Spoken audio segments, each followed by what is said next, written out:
Party ఎన్నికలు త్వరలో అంటే ఒక 2 నెలల కాలంలో మనం ఎన్నికలకు ఎదుర్కోబోతున్నటువంటి సందర్భంలో అన్ని విధాలా కూడా సన్నాహకాలు ప్రారంభం చేయడం జరిగింది. ఒకసారి వెనుదిరిగి చూసుకున్నట్లయితే ఈ నెల 1వ తారీఖున 25 పార్లమెంట్ నియోజకవర్గాల్లో ఆఫీసుల్ని ఎన్నికలకి సంబంధించినటువంటి ఆఫీస్ని ప్రతి ఒక్క పార్లమెంట్ నియోజకవర్గంలో కూడా ప్రారంభోత్సవం చేసుకోవడం జరిగింది. కార్యకర్తలందరూ మంచి ఉత్సాహంగా ఉన్నారు. ఖచ్చితంగా ఈసారి భారతీయ జనతా పార్టీకి మెరుగైనటువంటి ఫలితాలు తీసుకురావాలి అనేటువంటి దృష్టితోటి ప్రతి కార్యకర్త కూడా వాళ్ళ నడుం బిగించి పనిచేయడానికి సన్నద్ధంగా ముందుకు వస్తున్నటువంటి నేపథ్యం. పొత్తు అనేటువంటి అంశం ఎలాగున్నా, ఎందుకంటే పొత్తు మీద నిర్ణయం అనేది మా పైన నాయకత్వం, ఢిల్లీలో ఉన్నటువంటి నాయకత్వం చేయాలి. కాబట్టి మనం పొత్తు విషయాన్ని పక్కన పెట్టి సంఘటనాత్మకంగా మన పార్టీని ఏ విధంగా బలోపేతం చేసుకోవాలి అనేటువంటి విషయం మీద, అంటే పునాది ఏదైతే ఉంటుందో బూత్ కమిటీలు కావచ్చు, మండలి కావచ్చు, అదేవిధంగా జిల్లాలు కావచ్చు, వీటన్నిటి మీద కూడా దృష్టి పెట్టి ప్రతి కార్యకర్త కూడా నిబద్ధతతోటి పనిచేస్తూ సంఘటనాపరమైనటువంటి అంశాల మీద దృష్టి పెట్టి పార్టీని బలోపేతం చేసుకోవడం మీద దృష్టి కేంద్రీకరించినటువంటి నేపథ్యం కనుక ఆ రకమైనటువంటి ఆలోచనతోటి ప్రతి కార్యకర్త పనిచేస్తున్నటువంటి సందర్భంలో ఖచ్చితంగా భారతీయ జనతా పార్టీ మెరుగైనటువంటి ఫలితాలని సాధిస్తుంది అని చెప్పి మేమందరం కూడా విశ్వసిస్తున్నటువంటి మాట. ఇవాళ దానిలో అంతర్భాగంగానే ఏదైతే పార్టీలో లీగల్ సెల్ ఉంటుందో, అంటే లాకి సంబంధించినటువంటి అంశాలు, కార్యకర్తలు కనుక ఇబ్బందుల్లో పడితే కార్యకర్తల్ని ఏ విధంగా మనం రక్షించుకోవాలి, వారికి రక్షణగా నిలవడం మాత్రమే కాకుండా కార్యకర్తలు ఆత్మస్థైర్యాన్ని కూడా నింపే దిశగా అడుగులు వేయాలి అనేటువంటి ఆలోచనతోటి మా పార్టీలో సంస్థాగతంగా కూడా మాకు ఒక లీగల్ సెల్ అనేది రాష్ట్ర స్థాయి నుండి కింద జిల్లా స్థాయి, మండల స్థాయి వరకు ఉన్నటువంటి సందర్భంలో ఇవాళ ఎన్నికలకి వెళ్తున్నటువంటి నేపథ్యంలో ఆ విషయాల్ని కూడా చర్చించుకోవడానికి ఇవాళ ఈ యొక్క లీగల్ సెల్కి సంబంధించినటువంటి సమావేశం ఏర్పాటు చేసుకోవడం జరిగింది. ప్రతి జిల్లా నుండి కూడా ఈ లీగల్ సెల్లో ఇంతకుముందు పనిచేసినటువంటి వారు, అదేవిధంగా ఇవాళ లీగల్ సెల్ కన్వీనర్గా ప్రతాప్ రెడ్డి గారు జిల్లాలకు వెళ్ళినటువంటి సందర్భంలో ఎక్కడైతే లేరో అక్కడ భర్తీ చేసుకుని కూడా ఇవాళ వారందరినీ ఈ సమావేశానికి ఆహ్వానించడం జరిగింది. ప్రతి జిల్లా నుండి కూడా ఇవాళ ఇక్కడ రిప్రజెంటేషన్ అనేది ఉన్నటువంటి విషయం. అయితే ఈ సందర్భంలో ఇవాళ రాష్ట్రంలో జరుగుతున్నటువంటి విషయాల పట్ల కనుక దృష్టి సారించినట్లయితే ఇవాళే సర్పంచులు ఏవైతే విధిగా వారికి రావాల్సినటువంటి ఫండ్స్ ఉన్నాయో, వనరులు ఏవైతే ఉన్నాయో వాటిని రాష్ట్ర ప్రభుత్వం పక్కదారి మళ్లిస్తున్నటువంటి విషయం మనందరికీ తెలుసు. ఏదైతే గ్రామీణాభివృద్ధికి భారతీయ జనతా పార్టీ పెద్దపీట వేస్తూ డైరెక్ట్గా పంచాయతీలకి నిధులు వెళ్ళాలి అని చెప్పి భావించిందో, ఇవాళ రాష్ట్ర ప్రభుత్వం పిఎంఎఫ్ఎస్ అనేటువంటి అకౌంట్ ఓపెన్ చేసి డైరెక్ట్గా సర్పంచులకి మీరు ఆ ఫండ్స్ని పంపించండి అని చెప్పినా కూడా సిఎంఎఫ్ఎస్ అనేటువంటి అకౌంట్లో వేసుకుని అక్కడి నుండి పక్కదావ మళ్లిస్తున్నటువంటి విషయం మనందరికీ తెలుసు. భారతీయ జనతా పార్టీ వెంటనే ఈ విషయం మీద స్పందించింది. పెద్ద ఎత్తున రాష్ట్ర వ్యాప్తంగా కూడా ఆందోళన చేయడం జరిగింది.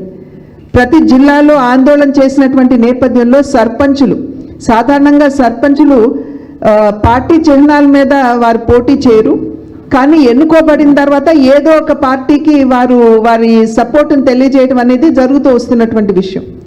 కనుక ఆ సందర్భంలో అటు తెలుగుదేశం కావచ్చు, ఇటు వైఎస్ఆర్సీపీ కావచ్చు, ఈ 2 పార్టీలు కూడా మద్దతు తెలిపేటువంటి సర్పంచ్లు ఎవరైతే ఉన్నారో ప్రతి ఒక్కరూ కూడా మేము చేసినటువంటి ఆందోళనలో వారు కూడా భాగస్వాములయ్యారు. వారితో పాటుగా జనసేన ఏదైతే మా మిత్రపక్షంగా ఉన్నారో వారు కూడా వచ్చి మా ఆందోళనలో పాల్పంచుకోవటం జరిగింది. పెద్ద ఎత్తున ఈ ఆందోళన చేయడం జరిగింది. అదే నేపథ్యంలో మేము కేంద్ర మంత్రి గారి దృష్టికి కూడా, గిరిరాజ్ సింగ్ గారి దృష్టికి కూడా ఇక్కడ ఉన్నటువంటి విషయాలు మేము తీసుకెళ్లి చెప్పడం జరిగింది. ఈ విషయాలు తెలిసిన వెంటనే గిరిరాజ్ సింగ్ గారు కూడా వారు ఒక కమిటీని వెంటనే రాష్ట్రానికి పంపించి ఇక్కడ ఉన్నటువంటి పరిస్థితులు అంటే ఏ విధంగా వీరు డైవర్ట్ చేసుకుంటున్నారు, నిజంగా డైవర్ట్ చేసుకుంటున్నారా లేదా, లేకపోతే ఇది కేవలం అభియోగం మాత్రమేనా అనేటువంటి విషయాన్ని బేరీస్ వేసుకోవడానికి వారి కమిటీని కూడా ఇక్కడ పంపించడం జరిగింది. విజయ్ కుమార్ గారు నాయకత్వంలో ఆ కమిటీ ఇక్కడికి రావడం జరిగింది. వారు రాష్ట్ర వ్యాప్తంగా పర్యటించి నిజమే ఇక్కడ ఏదైతే వనరులు కేంద్ర ప్రభుత్వం గ్రామీణాభివృద్ధిని ఆకాంక్షిస్తూ పంపిస్తున్నారు, అది మాత్రమే కాకుండా ఉపాధి హామీ పథకం కింద కూడా వచ్చేటువంటి నిధులు పెద్ద ఎత్తున ఆన్ అండ్ యావరేజ్ సాలీనా చూసుకున్నట్లయితే మనకి దగ్గర 9,000 కోట్ల రూపాయలు ప్రతి సంవత్సరం కూడా రాష్ట్ర ప్రభుత్వానికి వస్తుంది.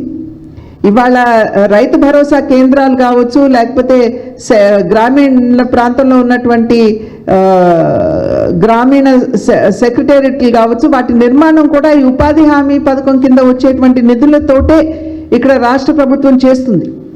ఆ నేపథ్యంలో వారు ఆ ఉపాధి హామీ పథకం కింద వచ్చేటువంటి నిధుల్ని సైతం పక్కదో మళ్లిస్తున్నారు అని చెప్పి ఆ కమిటీ నిర్ధారించడం జరిగింది. కనుకనే కేంద్ర ప్రభుత్వంలో అంటే గిరిరాజ్ సింగ్ గారు వెంటనే వారు ఒక నిర్ణయం తీసుకున్నారు. మీరు డైరెక్ట్గా గ్రామాలకి పంపిస్తేనే మేము నిధులు విడుదల చేసేటువంటి అవకాశం ఉంటుంది అని చెప్పి వారు చెప్పడం జరిగింది. అయితే సుదీర్ఘకాలం పాటు మనం ఆ నిధుల్ని ఆపలేం, ఎందుకంటే అక్కడ గ్రామాల్లో కూడా అభివృద్ధి అనేది కుంటుపడిపోతున్నటువంటి నేపథ్యం. ఈ మధ్యనే మనం అందరం కూడా చూస్తాం 958 కోట్ల రూపాయలని ఇవాళ ఈ పంచాయతీలకి కేంద్ర ప్రభుత్వం విడుదల చేస్తుంది అని చెప్పి మనం అందరం కూడా మీడియాలో కూడా చూసినటువంటి విషయం. కానీ ఇవాళ అసలు రాష్ట్ర ప్రభుత్వంలో ఈ సర్పంచ్లు ఎవరైతే ఉన్నారో పాపం వారు ఎన్నికలకి వెళ్తున్నటువంటి సందర్భంలో ఆ గ్రామాల్లో ఉన్నటువంటి ప్రజలకి అనేక వాగ్దానాలు చేస్తారు. రోడ్లు చేస్తామని, డ్రైనేజీలు చేస్తామని, మంచినీరు ఇస్తామని.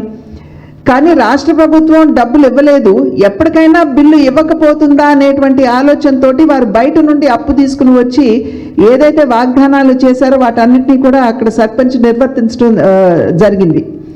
కానీ వారు పనిచేసిన తర్వాత కూడా బిల్ రానటువంటి నేపథ్యంలో చాలామంది సర్పంచులు, ప్రత్యేకించి గుంటూరు జిల్లాలో ఒక మహిళ కూడా, పల్నాడు ప్రాంతం అనుకుంటాను, మహిళా సర్పంచ్ కూడా ఆత్మహత్య చేసుకోవడం జరిగింది. ఎందుకంటే అప్పుల భారం తట్టుకోలేక ఆ అప్పు తిరిగి కట్టలేనటువంటి పరిస్థితుల్లో వారు ఆత్మహత్య కూడా చేసుకోవడం జరిగింది. ఇవాళ చూసినట్లయితే గ్రామాల్లో ఏమాత్రం అభివృద్ధి ఎతికినా కూడా మచ్చుకైనా కూడా మనకి కనపడినటువంటి విషయం. రోడ్ల పరిస్థితి ఎలాగుందో మనందరికీ తెలుసు, త్రాగునీటి వసతి సరిగ్గా లేదు. కనుక అటువంటి అంశాల మీద ఇవాళ సర్పంచులు ఉద్యమించి ఏవైతే మాకు చట్టబద్ధంగా రావాల్సినటువంటి వనరులు ఉన్నాయో వాటిని ఇవ్వనటువంటి సందర్భంలో మరొకసారి రాష్ట్ర ప్రభుత్వానికి వారి యొక్క బాధ్యతలు గుర్తు చేయాలి అనేటువంటి ఆలోచనతో అసెంబ్లీ జరుగుతున్నటువంటి నేపథ్యంలో వారు, ఎందుకంటే అనేక స్థాయిల్లో అనేక మాధ్యమాల ద్వారా కూడా వాళ్ళు రాష్ట్ర ప్రభుత్వానికి తెలియజేస్తే ఇసుమంత కూడా రాష్ట్ర ప్రభుత్వంలో చలనం లేదు. ఆ లేనటువంటి సందర్భంలో వారు ఇవాళ అసెంబ్లీ ముట్టడి అని చెప్పే కార్యక్రమాన్ని తీసుకుని ఇవాళ సర్పంచ్లందరూ కూడా అసెంబ్లీకి వెళ్ళారు. ఎందుకంటే రాష్ట్ర ప్రభుత్వానికి అక్కడ ఎట్లాగో మంత్రులు, ఎమ్మెల్యేలు అందరూ వస్తారు కాబట్టి మళ్ళీ ఒక్కసారి వారందరికీ కూడా మరలా వారు ఎదుర్కొనే పరిస్థితిని వారికి గుర్తు చేద్దామనేటువంటి ఆలోచనతో.